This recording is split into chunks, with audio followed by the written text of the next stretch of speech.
Okay, so welcome, dear Alexis. I'm really extremely pleased, happy to welcome you to our discussion, which is part of our public program in the context of our group show, Contamination.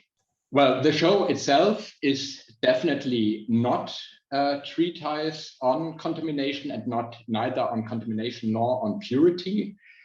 Rather, this concept of contamination served as a kind of conceptual framework to bring together works by 4 artists, by Hannah Black, Rindon Johnson, Mire and Eoghan Ryan. So the first starting point was definitely their artistic practice and works, but when starting to think about the show, it was actually quite at an early stage that I came upon Alexis.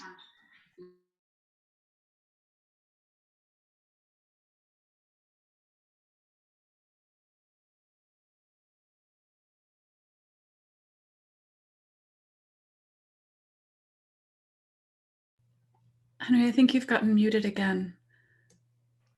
Sorry, there was a little mistake, just like the last 30 seconds. So here, that's the book, which was really extremely inspiring. While I was working on the show, there were, one could almost on every page, I could find ideas and observations that were somehow linked to the works shown in our show.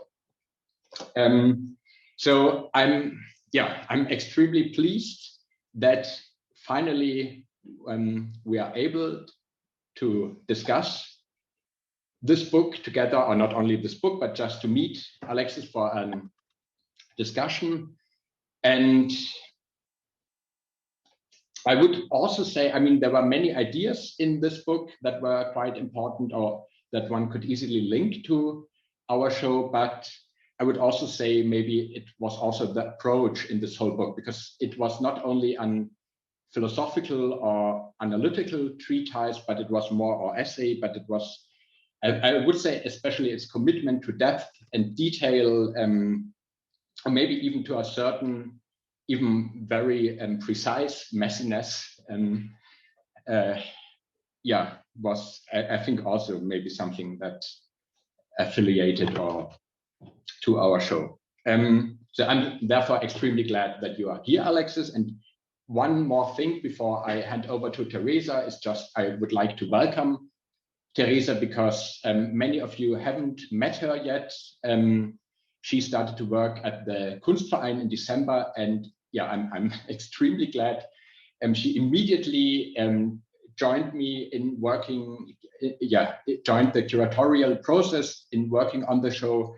And without Theresa, the show would have been quite different, and I think I wouldn't enjoy it as much. So Theresa, now it's your turn. I'm really glad that you are at the Kunstverein. Okay, thanks for handing over and this introduction. Yeah, my name is Theresa, and I'd also like to welcome everybody to this talk tonight. And of course, I'd like to welcome as well Alexis. Not tonight, because she's joining us from Canada, so it's in the middle of the day where she is, but for us it's an evening event. My part would be just for a few seconds or a minute to give you a really quick overview in terms of what's going to happen and how the time schedule will look like, so that you know how the time frame is. And at first, Heinrich Dietz and we will talk with Alexis, approximately 30 minutes up to 45 minutes. We will see how it goes and how much we want to share and talk and think about the book. And then we'd like to separate the audience into, it's called Breakout Rooms. And you don't have to do anything for that because it works automatically. And then you just have this little window that will appear, and then you have to click to confirm that you go into a breakout room. And you will stay there for 10 minutes, and then we come back together, and then we can maybe ask some questions or hand over some questions that might arise to Alexis. And we thought or Alexis thought actually, that this structure of smaller groups could be a good chance to, I don't know, to get to know each other and maybe to have like a more private space to share your thoughts and ideas about the talk. And yeah, as well, if you have, I don't know, critical stuff to say or concerns, or yeah, maybe you just need a little translation. This is also possible. If you have a question that you are afraid to ask in English, you can do that also in German, and then we can translate it. And another thing, I mean, even though we are all experiencing a lot of meetings in digital space, a lot of Zoom meetings, I think it's important to say also a few words concerning the technical equipment, which hopefully does not become a technical issue. I mean, for the first part, for the conversation, it's quite important that you are muted, and that sounds so weird, but you know what I mean. And I heard some background noises, so I had to mute all the people. So now you have to click when you are in this breakout room on this little button, and I'm sure you know this button, but I just say it again. In German, it says Audio ein, and then you can join the group, and then it works the same with the video, right? So you can say video on or video off. Yeah, and I mean, we are super happy, and it would be fantastic if you could keep on your video, because I think it's quite nice to not speaking merrily to a, you know, to a dark hole, and to see actual faces and to see actual expressions. This would be also fine, just when you're comfortable. And another last thing concerning the technical stuff, I am recording this talk. So if you don't want to be in this video, we don't know what we do afterwards with the video. If we think it's a great talk and we are comfortable with it, I think we are going to upload it. So if you don't want to appear in this video, just for the record, I'm recording. Yeah. And, so, and maybe one more detail: we won't record, or we won't upload the open discussion or the breakout rooms, but just this part between Theresa, Alexis, and me. So the idea is that there are no faces apart from Alexis, Theresa's, and my face on the YouTube channel or whatever. So and if it's not possible, if we don't manage, then we won't upload it. So yeah. Okay, we will see. So don't be afraid. Yeah. So I have the pleasure to introduce to you Alexis and her research and her work, and I will keep it short because I think she will as well say a lot about her work. So I would like to say that, and this is of course personally speaking, that Alexis is a person, a woman that really cares about the world. And this sounds like kind of, I don't know, not banal, but kind of simple. But I think this could be like a good introduction into your work, that you profoundly care about what surrounds you, and where you live and with whom you live, and in what kind of ecosystems and other systems you are entangled in and intervened in. And Alexis works in the field of philosophy and sociology and anthropology, and also women and gender studies, and I would say a lot more. We will hear about that in the course of the conversation. And as I mentioned before, she is in Canada at the moment, in Ottawa, where she works at the Carleton University, where she is a professor. And another last aspect for your biography and also your research interests is that you are really or highly interested in collective activist work. And there is a really great project I'd like to mention in case we don't have the time to talk about it, which is the AIDS Activist History Project. And if you don't have the time, you can read some stuff about this project on Alexis' website. And there is another website, you will see it. Yeah, and to recap the book, I don't know if we already said the title, but maybe this is the chance to do so. So it's Against Purity, living ethically in compromised times. And I just show the cover quickly. So this is the book. And unfortunately, I think I'm not capable to recap the book, like to summarize it, because Alexis touches a lot of topics. And I think I couldn't do justice to the wide range and other stuff you're putting together and other references and stuff. So I'm just saying, like, I want to refer like on the bottom line, if this is okay. So by saying that her book is about the purity politics, by revealing the biases in terms of race, gender, sexuality, ability, and much more on behind that concept of purity. And the whole book starts with this kind of proposition or suggestion that living purely is impossible, and that purity is a fiction and a phantasm, right? And that we shouldn't think about ourselves as a subject that can decide autonomously. So every decision that we make will affect another human being and other more than human beings, etc. And what she's saying is that we are comprised and that we are implicated in the world, and that we can't do the things on our own, even though I think a lot of time, mostly we think that we can do things of our own and that we are living on our own, etc. And yeah, this is just like a really short introduction into your work, and I will jump in your work and I will jump over to my first question. So let's start. And I'm really curious to hear a little bit more about, because the book was published 5 years ago in 2016. And I would be curious to hear a little bit more how it all started. Because I'm asking this question because while reading your book, I've been aware that it has like a really strong personal impetus.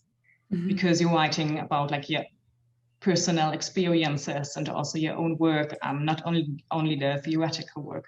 And maybe you could talk a little bit more about that. What kind of considerations, what kind of thoughts, concepts, theorists came together at this point when you've been writing this book? Yeah, thank you. And just thank you both so much for inviting me and for this space, and to everyone for being here. It's really lovely. I mean, I think, so I started working on this book.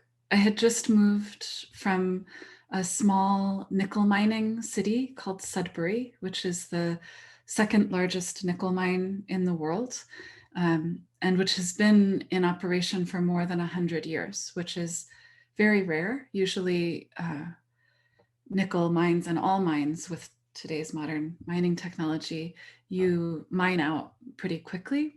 And one of the things that that means is that you have a limited amount of time where there's mining debris and the offcasts of mining, the effluents of mining. But because the mines in Sudbury have been there so long, the world there is profoundly, visibly shaped by mining and by people's struggles to make that a place where people can live. So the rocks there are this sort of pink and gray granite, but you can't see that because they're completely covered with a black residue from sulfuric acid, one of the byproducts of nickel mines. And it's where they discovered acid rain. And so it's this place where there's a lot of history of union work, of people really being in solidarity with each other, of environmental devastation, of cancers that don't exist anywhere except Sudbury and in labs.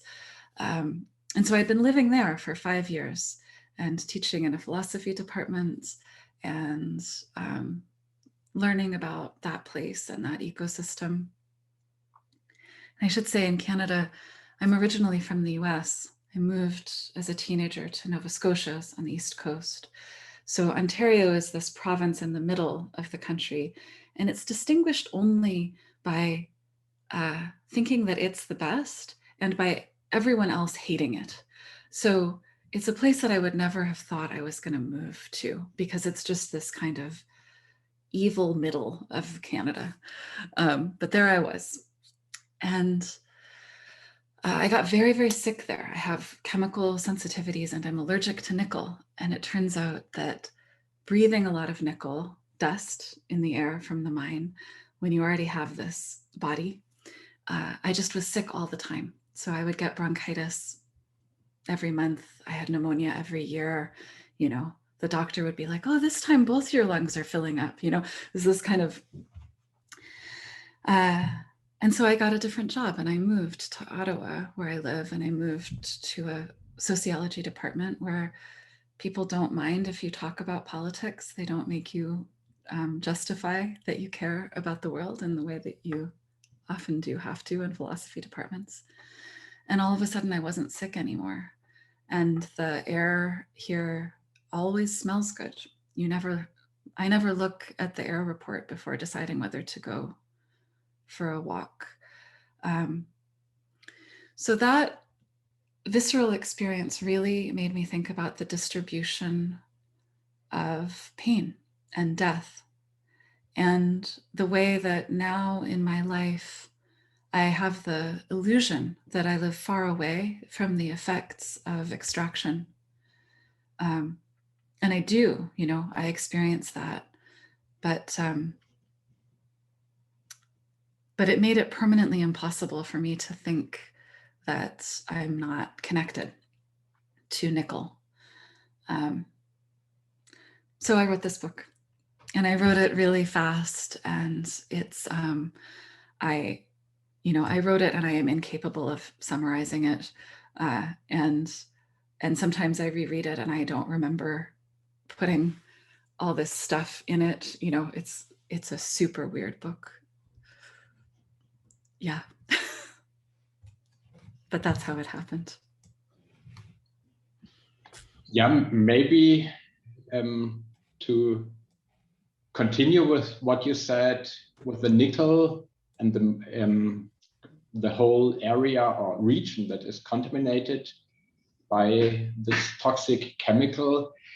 Yeah, you already touched this, but I think this is probably, yeah, like this is where your book starts with, is what is actually wrong with purity, or what is wrong with, if you don't want to be contaminated by nickel. I think nobody of us wants to be contaminated by toxic chemicals. So maybe, I mean, this is like the most general question, and you could answer it by handing us over this book. But to ask a maybe more specific question, you also often, also right in the beginning, you start somehow, yeah, the concept of purity is closely linked in your thoughts with this, with what you call purity politics, which makes clear that purity is not only maybe metaphysical or epistemological endeavor, but also something political and ethical. And what is maybe, why is our purity politics, or what you call purism, maybe not the most helpful way if we want to live in more flourishing and livable worlds, or worlds that are, as you quote at one point in your books, or if we want to follow projects that of finite freedom, adequate material abundance, modest meaning in suffering, and limited happiness. This is a quote by Donna Haraway, which you quote in your book. So what's the problem with purity, and what are actually purity politics? So the second part is more important. Yeah, so I come back to that quote. Donna Haraway was one of my teachers, still remains, you know, one of the people I think with. So I feel like that move of moving away from Sudbury and feeling better. I grew up with, my parents were hippie Buddhist dropouts.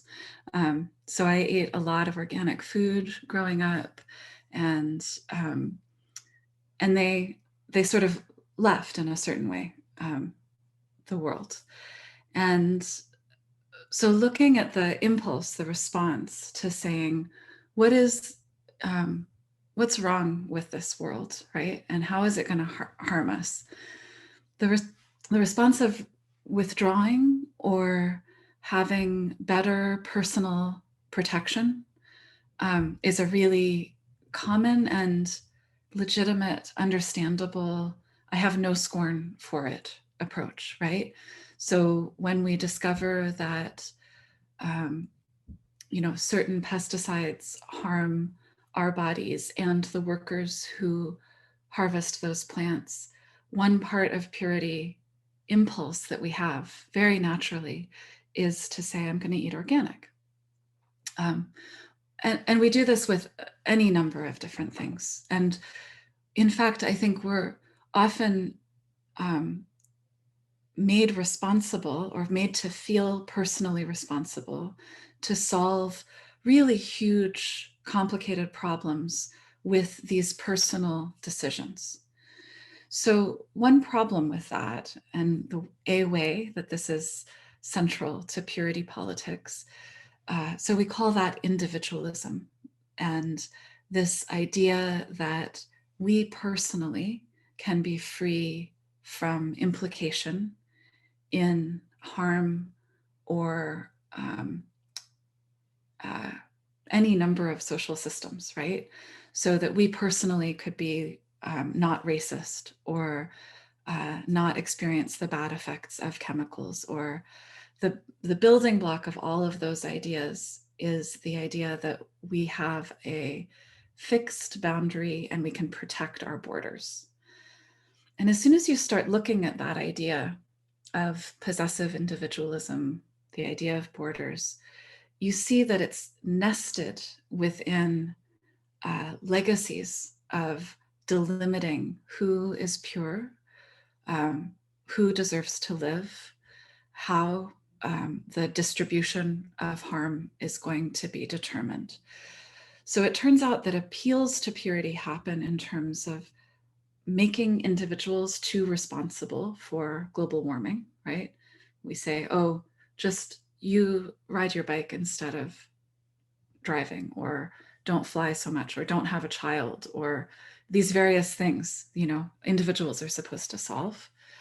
But it turns out that when you look at the history of Western philosophy and the way that things get organized, that line is nested within bigger world-making narratives about purity of blood, purity of nation, the idea that it's possible and reasonable to protect borders.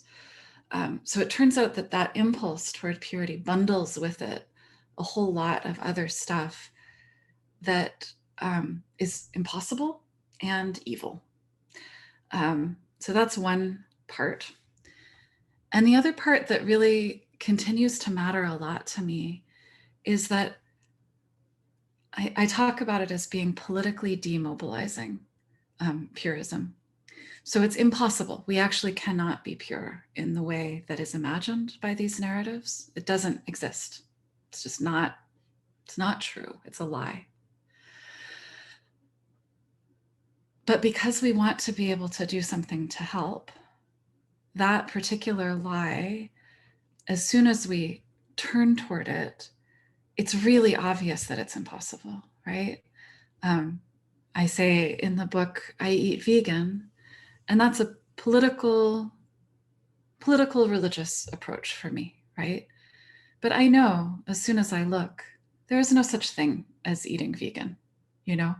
There's just not. Like I rely on bees to pollinate food.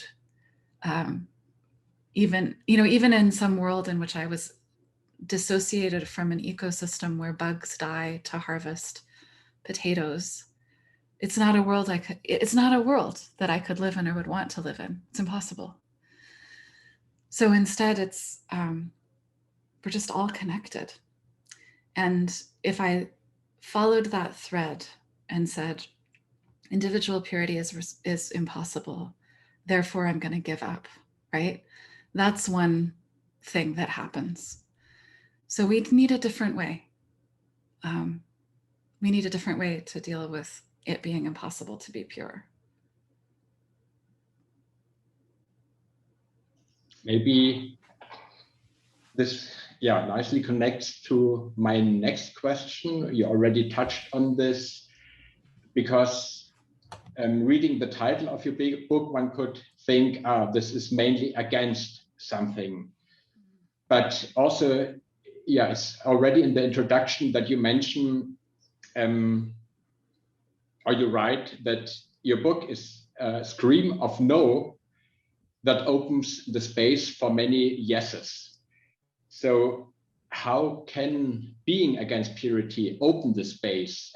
Because first one would think, oh, now another option is closed. Now there's nothing left for me to do. I cannot even be purely vegan. How does that open any new worlds of acting and being with the world? So that one no, many yeses comes from the Zapatistas, ongoing indigenous revolution against neoliberalism, 30 years now hundreds of years now, but 30 years in the Declaration. And I take a lot of hope from it. So the no is, in the Zapatistas' case, the no is to neoliberalism, colonialism, global capital as it's currently constituted. But the many yeses are, there is not going to be one way to live and flourish. And so the place that we can go, I think, from recognizing that we're implicated, right? And implicated means we're complicit, actually. Just by being alive, there are forms of life and things that are happening on this planet and to each other that we don't want to be happening. So being implicated, being complicit, being impure means that we have lots of points of connection for finding traction in being part of a whole.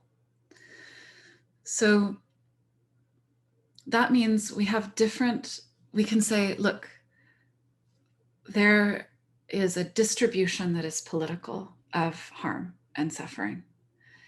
And still we have different kinds of connection to things, but that we care about something because we're implicated in it gives us a way in to thinking through who else is connected here. Who does have the power to change this? What are the ways that we would know that we were moving toward winning a world that is the kind of world, as the Zapatistas say, where many worlds can fit? So one of my litmus tests for what's happening politically is, does this particular thing require other people to suffer or other ecosystems to be destroyed? And we're gonna be able to say some things about that, right? Is that the way that it needs to be? So to take an example, running our world on petrochemicals is, we know, destroying it, right? And the purity move that happens when we say, well, let's not run our world on petrochemicals.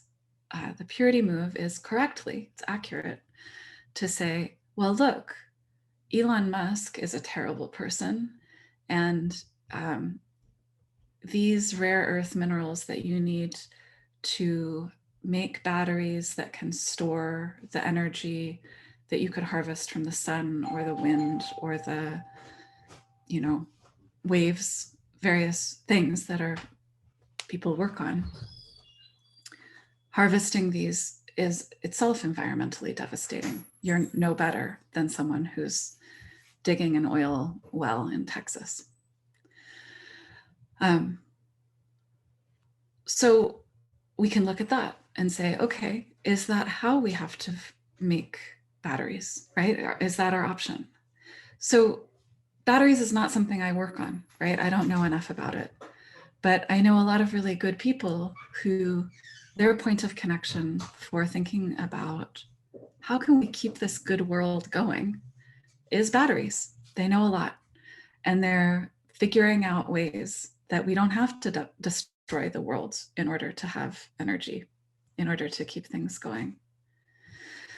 So I think that quality of like, if we say no to the whole idea that we're going to be okay with killing some part of the world, even though it's impossible, right? Then we start to say yes to how do we have worlds that go on? And I think, you know, one thing that's so helpful about this kind of approach is we begin to be able to say how we're going to tell, how we're going to evaluate that one thing is better than another thing. So as soon as we start talking about impurity, as soon as we say, you're right, none of us are innocent, then we can be more deliberate and honest about why we're making the choices we're making. So I think it's a much harder thing to do. It requires a kind of, yeah, like honesty and trying and telling the truth, you know, not, and then we can assess, well, is that a reason that we want the world to be like this or like that? What are we willing to accept? Let's actually be able to say that.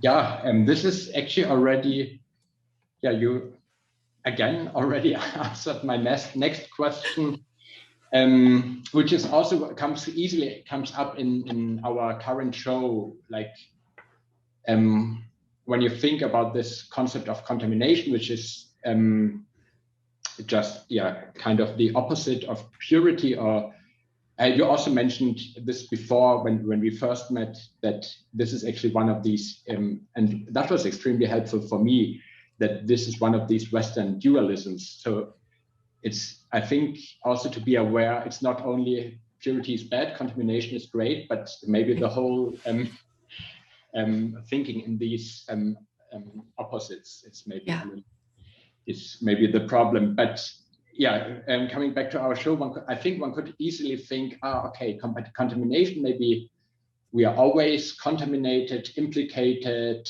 entangled.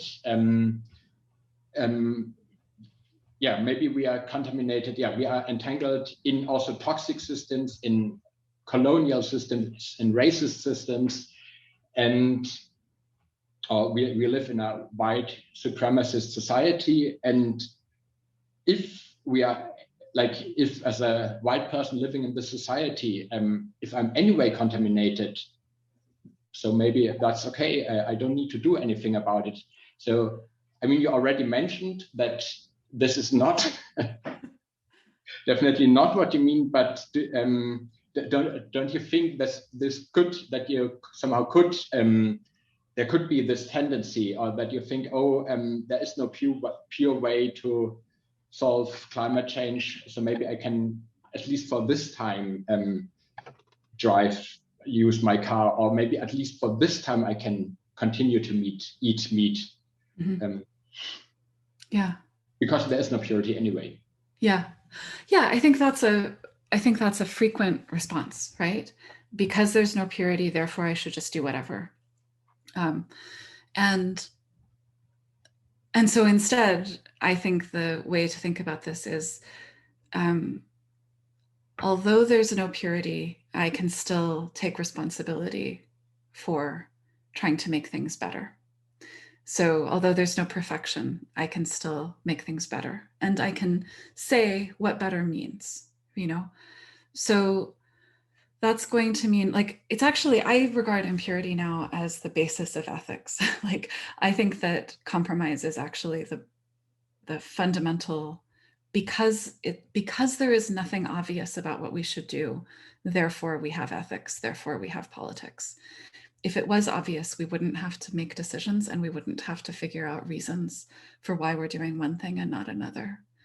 So I love profoundly the fact that we can make justifications and assess them and think through what we decide is better and what we decide is worse and why.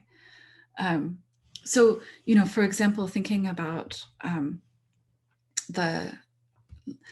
thinking about the truly rural piece, the Erdogan Ryan.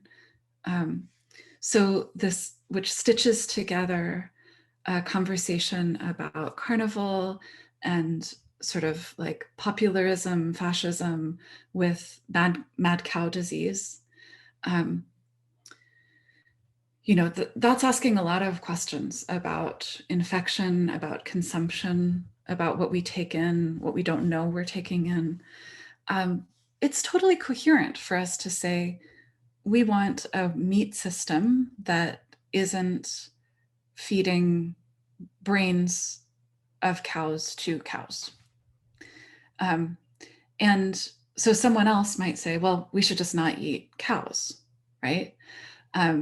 So that's fine. People can have different things, but one thing they might agree on is, let's not have a meat system where we're grinding up cows to feed cows. And it's totally okay with me, actually, for that to be something that's coming from humans would like to not have spongy brain syndrome. So we can assess those things politically and figure out what the ground of solidarity might be between a vegan who just thinks we should do away with all meat eating, someone who thinks we should do away with factory farming altogether and have only free range pastured cows, and someone who thinks factory farming is the only way we're going to feed a lot of people, but we can have different and more ethical standards for that, right? So there'll be places where we can work together and places where we cannot work together. But just the fact that some people are not eating any meat and some people are eating this kind of meat and this kind of meat doesn't mean we can't come together on sort of shared political project. So ultimately, the thing that I'm most interested in and that I feel like was least well worked through in this book is this question of collectivity and how we have collectives, like how we make common cause together. And so I can say some stuff about sort of whiteness under that rubric. Would that be helpful? Yeah, for sure. I mean, this was actually also one of my questions, if you could, because in the book, you give us a lot of like vivid examples and case studies and so on. And it's quite clear that you are involved in a lot of programs and projects. And maybe this could be also for the audience a good chance if you could like present briefly or describe briefly what kind of project in terms of collaboration and coalition, etc. How does it look like? Yeah. Well, so, I mean, so I've been involved with various kinds of mostly anarchist organizing for 25 years now. And also things like pirate radio stations and things like that. But I especially started working on thinking about anti-racism and anti-racist collective action. And so this book and my last book are about that. Like, how do we change people's orientation toward being the beneficiaries of horrific oppression? I think that's one of my abiding questions, right? Like, personal guilt responses, not very useful. Just deciding that we're not going to care, also not very useful. Just knowing a lot of facts doesn't help very much, right? So how do we actually do this? So one thing that I've really noticed is in doing that work, activist work outside the university, is that because social movements have been under attack and on the decline for a long time, and because neoliberalism is ascendant and people are struggling, most people these days don't have a lot of experience working with other people as just in shoulder-to-shoulder relationships where there's no funders and there's no one in charge, and there's, you know, that experience, which was very, very common historically, has become something that's more difficult for people to access. When I talk to people who are in their 60s and 70s who were involved in, you know, student movements in the 60s, various places, one of the things that always strikes me is that you could have a collective house or a squat where one person was working for a wage and they made enough money for everyone to eat and pay the rent, and everyone else was just doing art, writing things, you know, having messy relationships, breaking up, you know, moving out. Like it. So there's these material conditions that underlie the scarcity and the isolation that we feel. So one thing that will be interesting is to see what comes after COVID, as many people have practiced really wonderful projects of mutual aid, of helping one another out. And also as we see the intense violence that is involved in global vaccine distribution, but also global care distribution, you know, who can breathe. So all of that comes back right now to white supremacism, really. And that's a linchpin for me. It's a linchpin partially because I'm a white person. So recently, one of the things that I really have been thinking about is what it means for fascists and white supremacists who, you know, if they ever thought about me as myself, would hate me, right? As a like white woman who is not reproducing the race, and who, you know, does all these political things, but they are working to benefit me. So the work that white supremacists do makes my life easier as a white person. So that's a way that I'm complicit in their evil.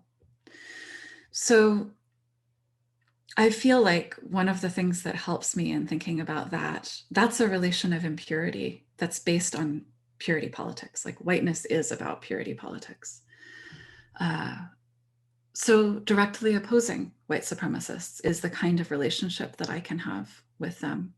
And the best way for me to do that is to have collective formations, other people that are working together on that. And then those collective formations need to have relations of comradeship or being a fellow traveler. They need to have relationships of love and friendship. So as soon as we turn away from individualism, when we're relating to complicated politics, we turn toward collectivity. And that can mean organizing with people, but it can also mean opposing people and collecting people to oppose. So I think that's sort of the only way to be white right now, is to be collecting our people and figuring out who we're opposing.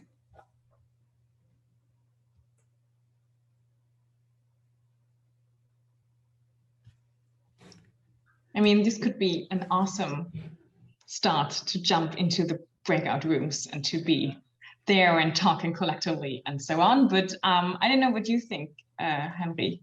We have maybe one. We still have time. Yeah, maybe we open one more. I mean, we could probably continue talking because there are so many subjects also the show touches on which we haven't touched on yet. But yeah, maybe one more issue, and then we merge into collectivity. Yeah. So I mean, as Henry already mentioned, you've been talking about a lot of questions we already had and we wanted to ask you, but maybe there is one thing we could talk a little bit more intensively, since the exhibition is also a lot about consumption and especially the meat industry. And you already said that, I think you said it, I'm quoting you from the book, by saying we must reach toward non-individualized ethics. And I think a really good example is, would be our eating habits, our diet habits, etc. And maybe you could talk a little bit more about that, how we are, in terms of eating, involved in, huge systems of sufferings. And maybe just a short reference, which I really, really liked, that you made up in your book, is on the philosopher Lisa Heldke. Yeah. Maybe we could talk a little bit more about this ontology of relations and that we just don't eat. I think your example was a tomato, that we don't eat the tomato, we eat like this huge context and this huge relation that stands behind the tomato, literally. I just have finished a piece that's expanding on the food part of the book and saying more about Lisa Heldke. And so if anyone listening would like that piece that I've written or the piece that Theresa is referencing, I'm happy to send it to you. So, because I find it transformatively helpful. So she says, a lot of the time we relate to the things that we're eating as though the way that we're going to make an ethical decision about whether to eat the thing is because of what it is. So she calls that a substance ontology. So ontology, like, what is this thing? So a substance ontology says, I just need to know what's in that, and then that will make the decision for me about whether I eat it. So if I am a vegetarian, I don't eat meat, I just have to ask, does that dish have meat in it? And then I can, know whether or not I'm going to eat it. But Heldke says, look, as a vegetarian, I also actually do care if chocolate is produced using child slaves. But there's nothing in the substance of the chocolate that I can chemically analyze and figure out if slaves produced it, enslaved children. So it turns out that substance question there's nothing, if I just give you a piece of meat and say, are you going to eat this? And you say, well, I'm not eating meat that came from Britain in this period when I know that there was mad cow disease rampant in the meat supply. It's like, turns out that's a relationship, right? That's like, I don't want to eat cows that were eating other cows during this period. So it looks like it's the same thing, but it's actually, so she says, food is always a relationship. And relational ontologies give us a much better way to assess whether we're going to eat something or not. And this, I feel, is I've been eating vegetarian since I was 11 and vegan for, close to 20 years. And so I think it's hilarious that I read this just a couple of years ago and I was like, what? This is so great. And I think what feels transformative about it to me is it just liberates immediately so much moralism about food. So, and it puts us right in the middle of the mess, So in one of the pieces in the show, Rindon Johnson's piece, he figures these workers of the future who are tending a meat growing factory, post-industrialization, like society has transformed. There's just food forests and then this meat growing system. And the workers who are harvesting the meat have this conundrum because they discover that the factory can feel pain. So, you know, it's lovely because it helps us think about, well, we think, oh, if only we could just grow meat in a vat, then no one would have any worries about it. It lets us ask, like, well, what are our worries? Do we want things to not have pain? Do we want things to consent to be consumed? How much are, you know, apparently it is the case that carrots scream. I eat them all the time. So it's like, anyway, as soon as we start thinking about relational ontologies, the ethics of our decision-making become more plain to us. And it becomes much more coherent to say, I'm eating this thing and not this thing, even though they look like on the surface, they're both chocolate. And that's about saying, what kind of relationship do I want to be in with my world? Even though I'm never going to be in a relationship with the world in which I'm not eating screaming carrots, and, you know, currently in which I lived for a year in a cabin in rural Alaska where we composted all of our toilet waste. And when I would leave the cabin and flush the toilet and flush drinking water down the toilet with excrement, I felt like this is not a good system, you know, that we've inherited for dealing with waste. It's a bad idea. But I can't personally make everyone in Ottawa compost their shit, you know, I just can't do it infrastructurally. Anyway, yes, relational ontologies, very useful.